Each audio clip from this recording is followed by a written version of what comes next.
Salam sejahtera tuan-tuan, puan-puan yang dihormati dan dikasihi sekalian. Ustaz Kazim antara dilarang ceramah di Pulau Pinang. Berita sepenuhnya yang dipetik daripada berita harian. Majelis Agama Islam Negeri Pulau Pinang, MEN, hari ini mengeluarkan surat pekeliling senarai nama 16 individu termasuk pendakwa bebas Datuk Muhammad Kazim Elias yang didapati tidak memiliki tauliah mengajar daripada MEN. Turut tersenarai Datuk Ahmad Husam, Bedurudin, Ahmad Desuki Abdul Rani, Yusni Matpiah, Dr. Abdullah Yasin dan Prof. Madya Dr. Muhammad Rozaimi Ramli, Salman Ali, Maulana Fulkar Razi, Muhammad Raizal Azizan dan Halim Hasan. Selain itu, Aiman Supri, Afnan Hamidi Taib Azamuddin, Syah Syarudin Ibrahim, Wan Hizam Abdullah Sabil, Syahrir Long dan Sobri Asad. Yang dipertua Datuk Ahmad Zakiyuddin Ahmad Rahman berkata pihak penganjur dilarang menjemput individu terbabit untuk menyampaikan ceramah, khutbah atau majelis ilmu atas sebab ketiadaan tauliah mengajar yang dikeluarkan oleh MEN. Katanya, pemantauan peraturan itu membabitkan jemputan seperti ceramah, seminar, syarahan, khutbah dan majelis surau serta institusi di seluruh Pulau Pinang. Pihak pentadbiran MEM menerima aduan daripada orang awam dan mendapati bahawa 16 penama itu tidak memiliki tauliah mengajar daripada MEN. Tujuan larang ini dikuatkuasakan bagi memastikan semua penceramah menghormati dan mematuhi kehendak perundangan syariah berhubung pentauliahan.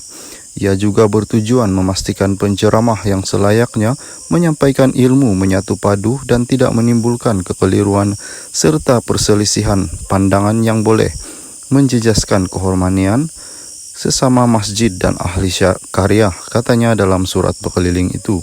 Keingkaran mematuhi perkara berkenaan boleh mendatangkan implikasi kepada penceramah mengikut Seksyen 11 Enakmen Kesalahan Jenayah Syariah Pulau Pinang 1996 dan Seksyen 19 Enakmen Pentadbiran Agama Islam Negeri Pulau Pinang 2004 yang memperuntukkan hukuman denda tidak melebihi 5.000 atau penjara tidak lebih 3 tahun atau kedua-duanya sekali. Penganjur pula boleh didenda tidak melebihi 5.000 atau penjara tidak melebihi 3 tahun atau kedua-duanya sekali kerana melanggar Seksyen 43 yang dibaca bersama Seksyen 11 IKJS NPP 1996 iaitu bersubahat menganjurkan program membabitkan penceramah tanpa tauliah. Salam sejahtera tuan-tuan, puan-puan yang dihormati dan dikasihi sekalian. Terbang ke Sabah untuk kerja amal. Ebit anggap kes mahkamah sebagai ujian Allah untuk dirinya. Pendakwa terkenal Ebit Liu yang didakwa dengan 11 pertuduhan termasuk gangguan seksual di Mahkamah Magistrat Tenom percaya bahawa dia adalah mangsa fitnah dan niat jahat. Figura berusia 37 tahun itu berkata, dia merasakan tuduhan yang dilemparkan kepadanya adalah untuk mencemarkan imej dan kredibilitinya sebagai kerja amal. Saya percaya seorang atau sekumpulan yang telah merancang untuk ini, saya akan melaluinya dan saya melihat ini sebagai ujian daripada Tuhan, katanya ketika ditemui di luar pejabat Tenom selepas didakwa di mahkamah.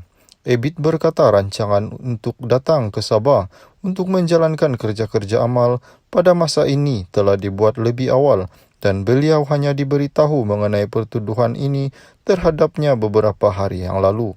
Saya terkejut kerana kami di sini untuk melakukan kerja amal, bukannya untuk ke mahkamah, katanya.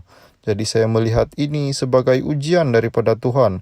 Ia tidak akan menjatuhkan saya atau menghalang saya daripada menjalankan kerja kemasyarakatan di sini, katanya. Peguam Muhammad Zairi Zainal Abidin berkata, mahkamah telah menetapkan 20 April hingga 23 April untuk sebutan kes dan perbicaraan diadakan pada Jun. Ebit dituduh antara lain menghantar mesej teks dan gambar luca melalui WhatsApp pada seorang antara Mac dan Jun 2021. Salam sejahtera, tuan-tuan, puan-puan yang dihormati dan dikasihi sekalian. Pertuduhan ini cuba merendahkan maruah saya, kata Ebit Liu. Pendakwa terkenal Ebit Liu menyifatkan pertuduhan gangguan seksual terhadapnya sebagai pertuduhan tidak berasas dan melampau apa yang yaitu cuba menjatuhkan kredibilitinya.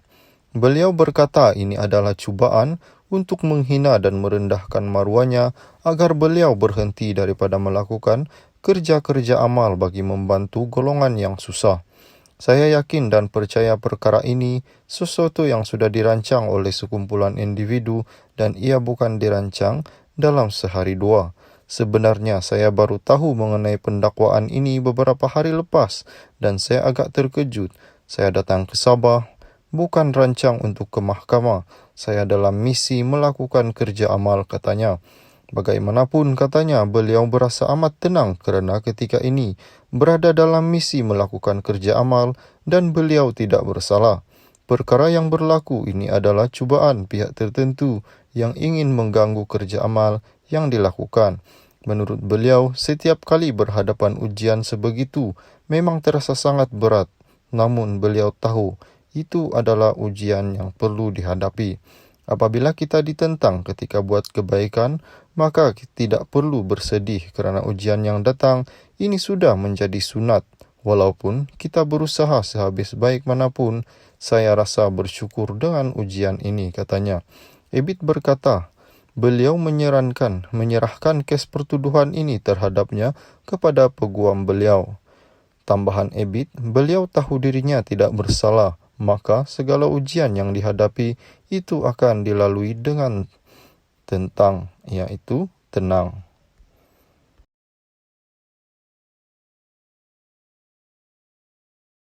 Salam sejahtera, tuan-tuan, puan-puan yang dihormati dan dikasihi sekalian. Kes saman fitnah Firdaus Wong, Aruna Kiri, Nathan selesai cara baik. Kes saman fitnah difailkan pendakwa Firdaus Wong Wai Hung terhadap aktivis Aruna Kiri Nathan diselesaikan secara baik di Mahkamah Tinggi di Senin lalu. Menerusi perkongsian di laman Facebook milik Firdaus Wong, pendakwa itu berkata penghakiman persetujuan dicapai ketika prosiding diadakan secara dalam talian di hadapan Hakim Datuk Ahmad Bache.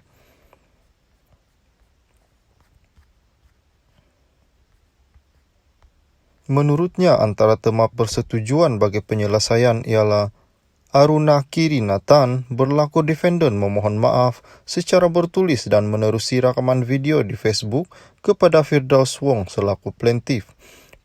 Permohonan maaf tersebut diperincikan seperti berikut. Bahawa saya, Aruna Kiri Nathan, adalah pemilik akaun Facebook Aruna Kiri Nathan dan atau Aruna Kiri Nathan 2 ingin memohon maaf kepada Firdaus Wong Wai Hung kerana telah salah dan berniat jahat membuat penyataan-penyataan fitnah kepada beliau pada 18 Disember 2018 dan 1 Februari 2019 dan melalui video secara berlangsung bertarikh 18 Disember 2018. Ia adalah kenyataan fitnah. Saya dengan ini menarik balik segala penyataan fitnah yang dikongsikan di mana-mana media sosial, katanya. Firdaus Wong berkata, Aruna Kiri Nathan perlu memohon maaf dan menarik balik kenyataan fitnah yang telah dilemparkan. Defendant dikehendaki memuat naik pengakuan itu serta merta dan tarik penerimaan. Selain itu, defendant perlu membayar RM8,000 kepada Firdaus Wong dan dalam masa 14 hari dan tarik penghakiman persetujuan sebagai penyelesaian penuh. Ketika dihubungi Sinar Harian, Peguam Syahidan Hanun Muhammad Ghazali yang mewakili Firdaus Wong mengesahkan perkara tersebut. Dalam kes ini, Aruna Kiri Nathan diwakili Peguam M. Manoharan. Menerusi kenyataan di FB, Firdaus Wong turut memanjatkan kesyukuran kerana kes saman fitnah itu telah diselesaikan. Syukur Alhamdulillah atas doa sahabat semua. Semoga dia dikurniakan hidayah oleh Allah, katanya.